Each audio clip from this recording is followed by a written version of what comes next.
നോമ്പുതുറയ്ക്ക് ആവശ്യമായ ഭക്ഷ്യവിഭവങ്ങൾ പള്ളികളിൽ എത്തിക്കാനുള്ള തിരക്കിലാണ് തൃശൂർ വലപ്പാട് CP ട്രസ്റ്റ് അംഗങ്ങൾ.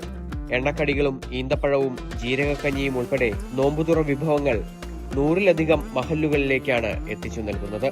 1-2 ദിവസമല്ല, ഈ നോമ്പുകാലത്ത് എല്ലാ ദിവസവും.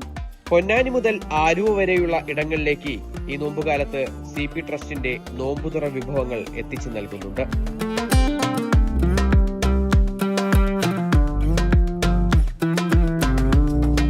പുള്ളുപാടത്ത് ജൈവകൃഷിയിലൂടെ വിളയിച്ചെടുത്ത അരിയാണ് ജീരകക്കഞ്ഞി വെച്ച് നൽകാൻ ഉപയോഗിക്കുന്നത്. എല്ലാറ്റിനും നേതൃത്വം നൽകുന്നത് CP ട്രസ്റ്റിന്റെയും ആസാ ഗ്രൂപ്പിന്റെയും ചെയർമാനായ CP സാലിഹ് തന്നെയാണ്. ഞങ്ങളിത് വർഷങ്ങളായിട്ട് ചെയ്യുന്നതാണ്.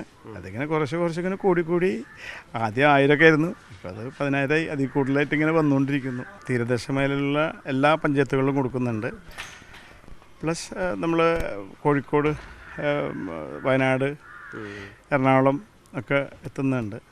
ഇതിനു പുറമെ പെരുന്നാളിനും ഈസ്റ്ററിനും വിഷുവിനും പ്രത്യേകം ഭക്ഷ്യക്കിറ്റും വിതരണം ചെയ്യുന്നു. കഴിഞ്ഞ കുറച്ചു വർഷങ്ങളായി ഇത് തുടങ്ങിയിട്ടെങ്കിലും ഇത്തവണ 10,000 കുടുംബങ്ങൾക്കാണ് ഭക്ഷ്യക്കിറ്റ് വിതരണം ചെയ്യുന്നത്.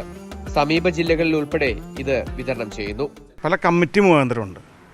പള്ളി കമ്മിറ്റി ഉണ്ട്, പിന്നെ വിഷുവിൻ്റെ അതിനൊരു സംഘടനയുണ്ട്, അതുപോലെ ഈസ്റ്ററിന് ചർച്ച് മുഖാന്തരമുണ്ട്, പഞ്ചായത്തിൻ്റെ ഒക്കെ മെമ്പർമാരൊക്കെ ഉണ്ടല്ലോ, അവർ മുഖാന്തരമുണ്ട്. പിന്നെ സന്നദ്ധ സംഘടനകളുണ്ട്, പല വിധത്തിൽ കൊടുക്കുന്നുണ്ട്. മത്സ്യത്തൊഴിലാളികൾക്കും കൊടുക്കുന്നുണ്ട്. നമ്മൾ CP ട്രസ്റ്റുമായി ചേർന്ന് പ്രവർത്തിക്കുന്ന എല്ലാവരും ഒരു പ്രതിഫലേച്ഛയുമില്ലാതെയാണ് ഈ പുണ്യപ്രവൃത്തിയിൽ പങ്കാളികളാകുന്നത്. സമൂഹത്തിൽ സാമ്പത്തികമായി പിന്നോക്കം നിൽക്കുന്നവരെ കണ്ടെത്തി അവരിലേക്ക് നേരിട്ട് സഹായം എത്തിക്കുകയാണ് CP trust. Mathrubhumi news, Thrissur.